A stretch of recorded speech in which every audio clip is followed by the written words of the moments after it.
Hi, everybody. This is Cheryl Richardson here, live with you, obviously.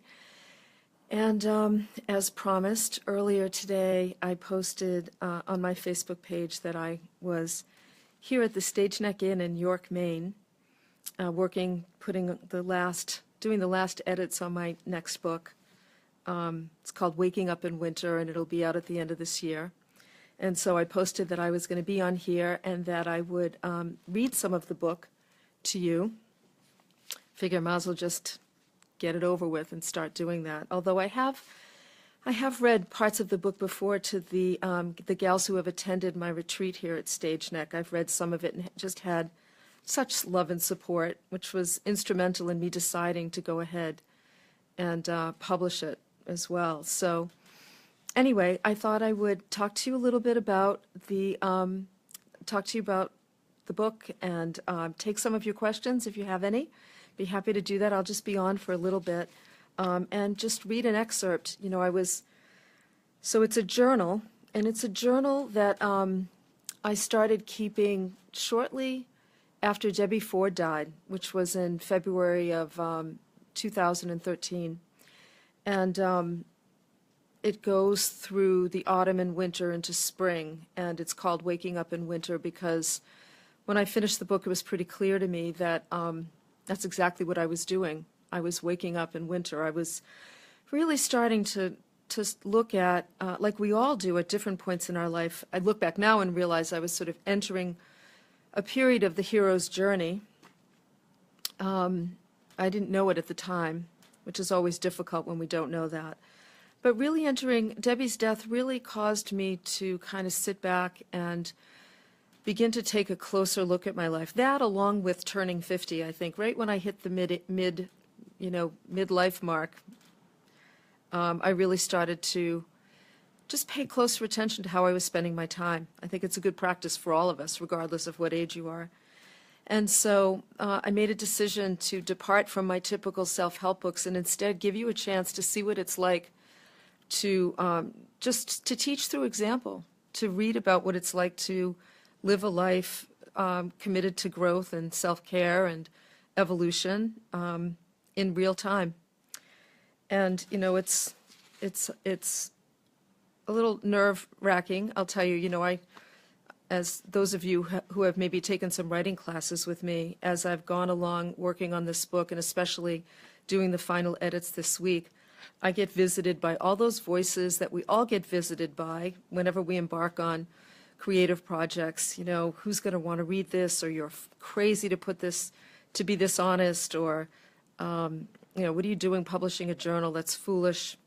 All those different voices, all those, the voices of the ego, of the personality that attempt to kind of reel us in, attempt to reel me in, get activated. And I just write, and sometimes I stop and I do some yoga, or I go and I get some lunch, or I open the door and stare out at the snowy ocean that's right outside my window here. It's so stormy out. It's pitch black, otherwise I would show you. It's actually gorgeous, but it's really windy and snowy and stormy. But anyway, so I was thinking about what parts I wanted to read, and it's really hard to just sort of launch into a journal. So I'm just going to read this.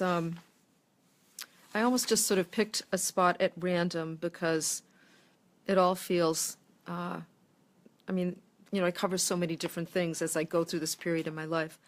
But there's one part where I talk about self-care when I was in Germany. Actually, all right, so I was trying to decide, do I talk about this little piece about self-care when I did an interview with a writer in Germany while I was there speaking, who had some real issues with self-care, or with even just the phrase self-care, which is hard to translate in German, by the way. And then I thought, well, maybe I'll read, there's a part where I talk about my, the time I went to see Debbie just before she died, and I thought, well, maybe I'll read that, so maybe you guys can let me know. Do you want to hear about self-care? Do you want to hear about Debbie? Do you know who Debbie Ford is? If you don't, you really ought to. She wrote many books, The Dark Side of the Light Chasers, Courage, Spiritual Divorce, which is a must-read for anybody ending a relationship, whether you're married or not. Anyway, let's see. I'm going to read the self-care part first, and then we'll see from there. How's that? And then I'll also take some of your questions, offer a little coaching if you'd like. So this is when I was in Germany. This is sort of more towards the beginning of the book. It says, I'm in Hamburg to speak at a conference. I came into the hotel restaurant this morning hoping to find some breakfast, but the staff was already taking away the buffet. In need of sustenance for the busy day ahead, I pleaded for protein, and a sympathetic hostess went to the kitchen and returned with a bowl of hard-boiled eggs. They'll do nicely. She also bought a treat. When delivering my tea, she included 3 little pots of honey, each with a different flavor: wildflower, lavender, and heather. It's things like this, simple, delightful pleasures, that interrupt an old pattern of mine, where I look for what's wrong when I'm traveling instead of what's right. The unexpected kindness of a stranger in a foreign land feels especially comforting and sweet. I'm scheduled to give 2 magazine interviews and record a video in advance of a workshop I'll be teaching here next year. I've given so many media interviews that talking about myself bores me, but I'll do my best to mix things up and make them fun. Then this is later on. One interview down.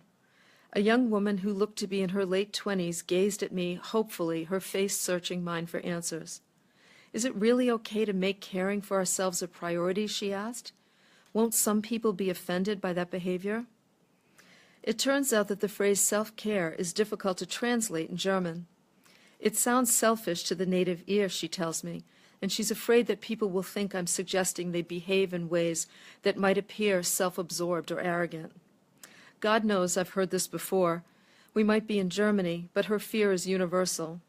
Men, women, young, old, no matter where I travel, I'm confronted with the same question.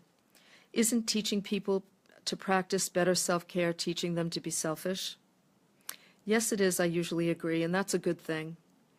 Most of the people who read my books, attend my talks, or follow me on social media admit that they've spent a ridiculous amount of time trying to manage the perceptions of others by being nice. They say yes when a quiet voice inside whispers, no, no, no. They attempt to defend the boundaries they set, and in doing so, open doors that invite arguments and eventual backtracking. When they start to make their own needs a priority, it often rocks the steady boat they've been delicately balancing for years. As a result, the people around them get upset and start questioning the new behavior because change feels scary and unsettling to the safe and familiar tribe. When I give people the tools they need to take better care of themselves, the language to say no, permission to gracefully disappoint others, strategies for setting firm boundaries that honor one's time and energy, for instance, it can appear selfish at first. But here's the thing. I'm encouraging people to honor the soul, not the ego. In reality, good soul care fosters integrity. It means telling the truth and making choices from love rather than guilt or obligation, thereby strengthening relationships all around. Of course, there's a deeper cultural dynamic at work here, one that has been set in place for centuries. And this is important. This part is important to me. We cannot be controlled if we develop a mind of our own, a desire for freedom and health and personal power. It is empowering to practice good self-care, and the tribes we belong to may not like it. That tribe might take the form of a marriage, a family, employers, political establishments, or religious organizations. Tribes tend to resist change, and people who are empowered don't go along to get along. No worries, I tell my interviewer as we continue our discussion. At first glance, self-care may appear to be selfish, but without caring for our own needs, we're incapable of experiencing true, authentic connections with ourselves and others. And ultimately, that's what we all long for. We just go about it in the wrong way by people-pleasing and stifling our own desires. When we finish the interview, I walk away thinking about my own self-care. I began my career by teaching what I needed to learn, and now that I've learned it, I need to remember it. Selfish is good. Paying attention to what my soul needs and doing something about it is the key to getting back on track. And I need to get back on track. I'm growing weary of the road, of my life really, and I feel like I'm losing a vital connection to myself. There are signs of system overload, the beginning of a descent. For years, I've told my coaching clients that all positive change begins with telling the truth. Don't worry about what you'll do with the truth, I'd explain. Just start naming it. And sure enough, once they talk about what wasn't working in their lives, I'd watch the universe line up doorways that opened at the most opportune times, making it easier to take the actions that honor their real needs and desires. They just had to align their energy with truth. So what's my truth? What isn't working anymore? Where might I need an open door? Then I go on to talk about what that is, and that's a long part. Anyway, that's one little piece of self-care. I know some of you are posting that you'd like me to read Debbie's piece too, and I probably will. I may do that. I'll do that. I'll save it for another Facebook Live. Also, because I'm still not sure it's still fresh, and I'm not sure I can get through it without crying. That's the funny thing about, when you're editing a book, especially when it's a personal book, you have to kind of relive the experience. Every time I edit it, I'm reliving the experience over and over again. I mean, just tweaking it so that it's readable, but I have to feel the feelings all over again, and it's not always easy. So anyway, let me take some of your questions. Let's, yeah, thank you. Thanks, Jen. I'm glad it's what you needed to hear. And let me just take some of your questions if you have any. And I'm going to scroll through. Let's see here. Scroll through.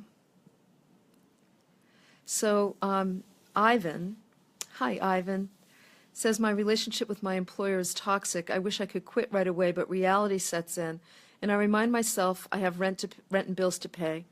I've started the hunt for a new opportunity, but must I suffer in the interim? I welcome your advice. It's a good question, Ivan. First of all, it's great that you're looking for new work because when dealing with a toxic boss, toxic's, first of all, a strong word, so I'm assuming that it's a really difficult situation. And oftentimes the answer for that is to just get out of Dodge, to find yourself a new opportunity. In the meantime, it's okay to recognize that when we have certain people that come into our lives that really challenge our boundaries or challenge us to practice better self-care, there's an opportunity to grow. There's an opportunity to learn. And if we don't get it here, we'll get it we'll get it somewhere else. So you have an opportunity to maybe address it here, which might mean setting a boundary, without knowing how he's toxic. Ivan, for example, if he's critical, or if he or she, I don't know if it's a he, if they're critical in front of other people, you might, when you're calm, go into your boss's office and ask him or her to please give you feedback privately, that it's hard for you to hear it, so you can't take it in and do something about it. So you're really focused on a gracious way to set that boundary. It's really important to have somebody that you can process the experience with, that you can vent to, so that you're not holding the frustration and the anger in your body, that you're able to release it somehow in a safe way outside of the work environment. It's going to do two things. It's going to get it out of your body, but it's also going to allow you to come back to the work situation less charged and maybe better able to set boundaries with your boss. It's great, though, that you're looking for another job, Ivan. It's really important to do that. And whatever you do, don't trash talk your boss at all when searching for a new position. Don't do it. You can just let people know that it's clear to you that it's time to look for something new. It won't be long, and hold the intention. Just the simple affirmation, the perfect job finds me, is important. So affirming that the perfect job finds you, looking at where you're being challenged to grow so that you take that on, so you don't have to get this lesson over and over again, setting boundaries as graciously and respectfully as you can, and continuing the job search process are all really smart things to do at this point. Okay? All right, I hope that's helpful, sweetheart. All right, let's see. Anybody else? What's your favorite current self-care practice? People always ask me that. And, getting out into nature, I guess I would have to say moving my body and getting outside, even today, I mean, it's freezing here. I'm sitting in front of this big window, and I can feel the cool air even.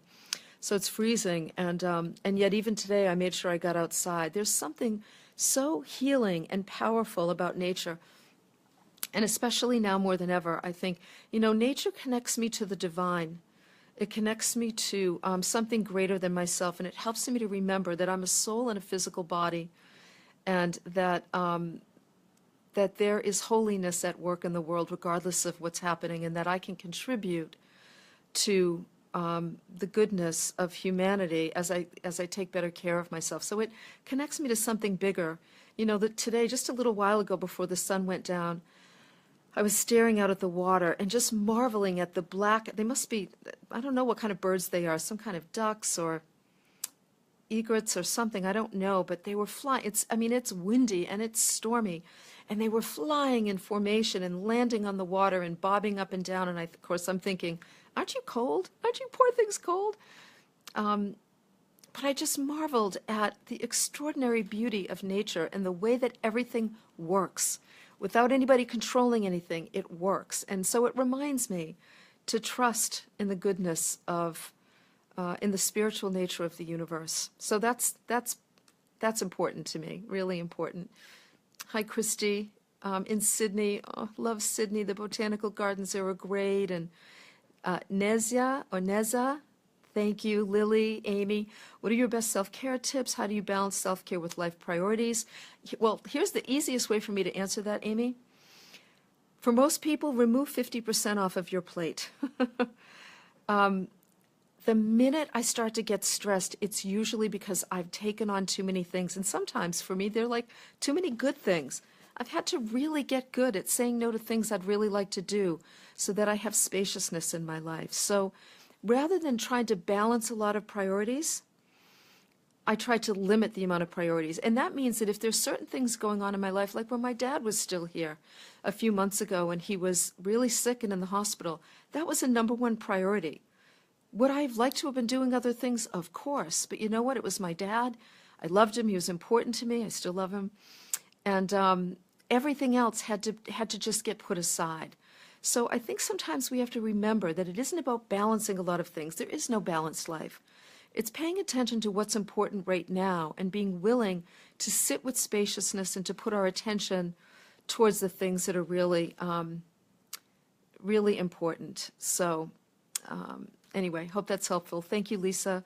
I love what you said, Cheryl. Now I've learned about self-care. I need to remember it. Yeah, it is. It's a daily practice. And, I've been teaching this stuff for years. And trust me, I'm always saying, Cheryl, remember self-care. Remember to say no. Keep that space in your calendar. It's just, it's just an ongoing practice for sure. Why is self-care such a foreign concept, Jennifer asks. And when I talk about it or set boundaries and gracefully disappoint, other women are obviously uncomfortable with the concept of putting themselves first. Well, the good news is you don't have to worry about other women. You get to just worry about your own expression of self-care. And it's good that you're setting boundaries and that you're gracefully disappointing. I always think it's great to aim for that. Can't always do it, but I always try to do it. And, we get the learnings in our own time and in our own way. There are sometimes even now, my husband will say to me, honey, remember you teach this and you're not practicing it. And I may not be practicing it because there's something else going on. And in that moment, self-care is a foreign concept to me. And I have to remember, we all have our own spiritual paths to walk, and we all have our own different timing. And sometimes my timing is different than yours. And my job is to pay attention to my own lane and to let other people stay in their lane. Now, as a woman who cares about people and as somebody who's a firstborn and used to being in charge, it's a daily practice to let go of control. I'm much better at it, so much better at it than I used to be, but I still have plenty of work to do. Okay. Thank you, Ivan. I'm glad it's helpful.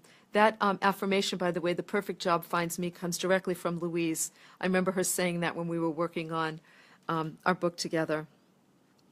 Gail says, I'm in a new town and having trouble making friends. I keep stopping myself. I don't know why I'm so afraid. Oh my God, Gail, I know why you're so afraid. It's scary. You know, as much as I like, so much of my work is in the public, I am really kind of shy. And I'm always saying to Michael, you know, I have so many dear friends all over the country, colleagues and peers that I love. And I long for more local people who are deep thinkers and who are committed to their own self-care and who have, you know, are on this journey and have been on the journey for a while. And I have to always make myself reach out, try new things. Last week, I started taking a floral design class, just a 4-week adult ed class, because I've always wanted to do that. And I had a chance to meet like 10 or 12 other women, or joining the gym that I joined a year ago. It was like the last thing in the world I wanted to do, Gail. I was so shy and self-conscious and, you know, afraid, oh, people might know who I am, and then I'll feel vulnerable and goofy and all that sort of stuff. But I just decided, screw it. You know what I did, Gail? I made a decision. This was really important. So this is a great tip for you. I started with this mantra. I'm now going to do the opposite of what I normally do. And so when I wanted to leave the gym, when I felt self-conscious, when I didn't want to go, I would say, Cheryl, you're going to do the opposite of what you always do. Let's do the opposite. So I would go in and I'd smile and I'd say hi. And a year later, I've met some really wonderful people. And I wouldn't say they're close, you know, close friends, but I care about them and they care about me, and I can tell that. And so, yeah, don't expect it to be comfortable. It's uncomfortable for all of us, but there are people out there, there are even people near you that you've met already that would like to get to know you better, but they might feel your energy if you're sort of holding off, or if you're, I know sometimes I can come across as though I'm sort of standoffish when really I'm just scared. So make sure that your energy is open. And in the meantime, while you're trying to make new friends in this new town, like take some adult ed classes. They're really cheap, and there's lots of interesting different classes you can take, or go to a yoga class. I've started to do that. Never really did that before, meeting really great like-minded people. Even as you do these things, Gail, make sure you stay in touch with friends from where you used to live so that you maintain a connection, that you feel that connection to people, and use those connections to sort of support you in getting out there in the world. There are people just waiting to meet you, sweetheart. I know there are. Okay. Hi from Halifax. Hi, Kathy. Love Halifax and Brisbane. Oh, hi, Brisbane. Let's see. Big crows. Big crows out today. I love black crows. All right. Well, let's see. Doesn't look like there's... I hate stress. You have to say no. I learned that 20 years ago. That's right. Otherwise, you'll get a lot of stress. Let's see. Hi, Carrie. My sister, Carrie. I'm just looking to see if I have any questions there. Yeah, I know. No kidding. Judy says it wasn't until she got really sick that she learned to say no. You don't want to wait for that to happen. You want to, I'll tell you something. That's one of the things I learned early on, that one of the ways that I was able to say no was I would unconsciously end up sick. Not even, you know, horribly sick, but just I'd get a cold or something. Not anymore. The minute I catch myself not wanting to do something that I've planned or needing more space, I know that if I don't do something about it, I'm not going to feel well. So I know that there's a chance that I might end up getting sick, so I take action pretty quickly. Amy says, I just started writing my own memoir. It's very humbling and scary. Yes, it is, my darling. How do I be true to myself in the process? How do you deal with self-doubt? Any tips? First of all, welcome it in. The beauty of self-doubt is it helps you to dismantle the ego so that you can write from a more honest and vulnerable place. So even this morning, Amy, as I was sitting here editing, thinking, oh, God, you know, how am I going to share? Like, do I really want to tell people that? Or what's my mother going to think when she reads about this? Or, you know, because, I mean, I'm writing about death and living and my mom and my dad and questioning my work and questioning my own self-care, and I'm writing about my marriage, you know, questioning my life, my marriage, my relationships. I'm writing about the ends of friendships. I'm writing about past life regression therapy that has been enormously helpful to me. Brian Weiss has been a mentor of mine for years. You know, I was reading those parts and thinking, oh my God, Amy, you know, people are going to think I'm out of my mind. And then I just remember, I put my hand on my heart and I start to talk to the personality, the ego that's trying to protect me. And I say, sweetheart, it's okay. Your job is to stay aligned with truth. That's what people need. That's what people need to read. That's what people want to read. That's what you want to read. And as an artist, my job is to ride the edge of truth and name it. And sometimes I'm naming the truth that people can't yet see. But that's the job I took on, and that's what we take on when we're writing from our own experience, which, by the way, I think we need now more than ever. You know, I realized as I was working on my next book, originally it was another self-help book, I thought, I don't need to write it. I've written everything I need to write about making your life better. Trust me, you can go back to any of my books. Everything you need to know about improving your life is there. What we need are stories. We need our own private, specific examples of how we're living conscious lives that are committed to evolution. So know that you'll be scared. Use the tapping therapies. You know, I'm always just tapping, even though I feel nervous about working on this memoir. I deeply and profoundly love and accept myself. And Amy, I'm always saying, whenever I'm reading an entry, or if ever I get stuck, this is my mantra, Cheryl, what's the truth? What's the truth of your experience? What's the truth about how you feel? What's the truth about what you wanted here, what you didn't want here? You owe your readers and you owe yourself the truth. Now, that doesn't mean it doesn't get edited so that you're not spilling the beans on people that you shouldn't be spilling the beans on. I'm not an advocate of that. But you have to first write from your own truth and welcome the self-doubt as a method of dismantling the ego so that you can, I'm just checking the time here, so that you can write from a deeper, more soul-centered place. Good luck to you, Amy. We need your, we need your stories. We need your truth. That's what we need, Amy. We need your truth. Isolina says, I just got bad news and I'm trying to be positive, but it's hard when you're feeling the opposite. That's right. So here's what you do when you have bad news. You welcome it in. So, for example, instead of saying, I don't want to hear about the loss of my job, or I don't want to face the loss of my job, or I don't want to face the diagnosis that I've received. As hard as this is, Isolina, what you want to do is say, I welcome my fear and anxiety. So here's what you do. This is a tapping technique. Even though I feel anxious about this bad news, I deeply and profoundly love and accept myself. Even though I feel anxious about this, even though I feel scared about this bad news, I deeply and profoundly accept these feelings. Even though I feel upset about this bad news, I choose to feel peaceful and calm. So, Isolina, you can go back to this part of the video when it posts and use that. Even though I feel anxious about this bad news, even though I feel afraid, even though I don't want to face this bad news, I choose to feel peaceful and calm. And that will change the body's energy field and help you to move through it in a more conscious and productive way, instead of trying to, whenever we resist how we feel, we give that more power. You want to embrace it and love yourself in the meantime. Okay. Hi, Scotland, Dublin, Ireland. Oh, Bloomingdale. I was thinking Bloomingdale's the store, but it's Bloomingdale, Illinois. Hi, Carol. Hi, Linda. Mexico. Yo hablo español un poco. Pa ahora. I'm studying Spanish. Love it. When does your book come out? My book comes out at the end of this year. Should be out at the end of December. I wish it was sooner, but can't. Can't get it out any sooner than that. Okay, let's see. Yes, Amy, truth is your message. You got it.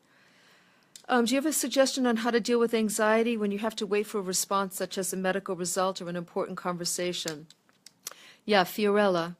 I've been in that situation. As a matter of fact, when I wrote The Art of Extreme Self-Care, I was, at one point, before I wrote the last chapter of that book, I was waiting for a biopsy result. And here's the thing, I've said this before, one of the great things about waiting for a diagnosis is it makes your priorities crystal clear, doesn't it?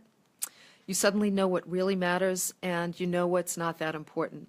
Write those priorities down right now because you'll never have them as clearly as you do right now. Use the tapping just like I did for Iolina. I forget the name. Just as I did for her, you can use that. Also, if you go to my YouTube channel, Cheryl Richardson TV on YouTube, there's a tapping video for anxiety. You can use that, and that will help you as well. Do not read things on Google, please. Don't look for answers. You can ask somebody you love and trust to do research for you after you've received the diagnosis, but please don't do the research yourself. That's not good self-care. Good self-care is using someone you trust to help you. Mwah. How do we accept to grow old as a woman in her 50s when Botox and fillers are the norm? Well, you know, a nukshuk. I have found, first of all, I have no judgment about what women do, what men do. I'm not going to make that judgment. What I've found is that as I pay more attention to my inner journey, I'm less concerned with the outer appearance. Now, I say that now. That could change. I have no idea. I have no idea. I mean, listen, are there days where I look and I see, oh my God, there's wrinkles? Sometimes, yeah, for sure. But I stay really committed to the quality of my life, to living a conscious life, to doing the work that I write about.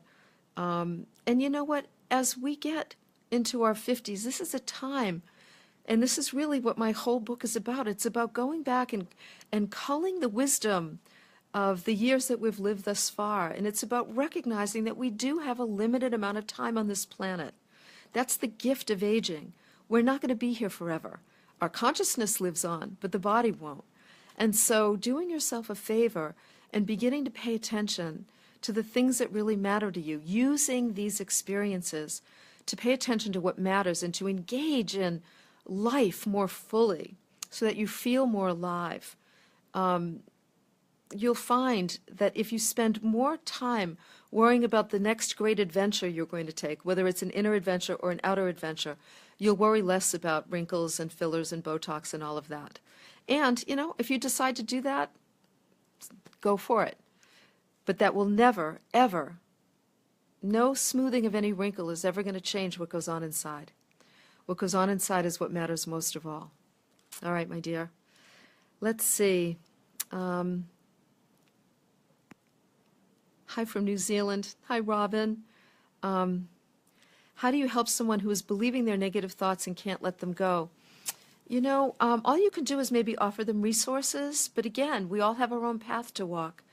And I've been in that situation with loved ones who were really struggling with negative thoughts and having a hard time letting them go. I've been in that situation. I remember when my husband Michael was sick, he was in that place a lot. And I wasted a lot of energy trying to get him to stop thinking his negative thoughts. Instead, doing things like, how can I support you? How can I love you more? What can I do to help you feel better? Or what kind of resources might I get for you?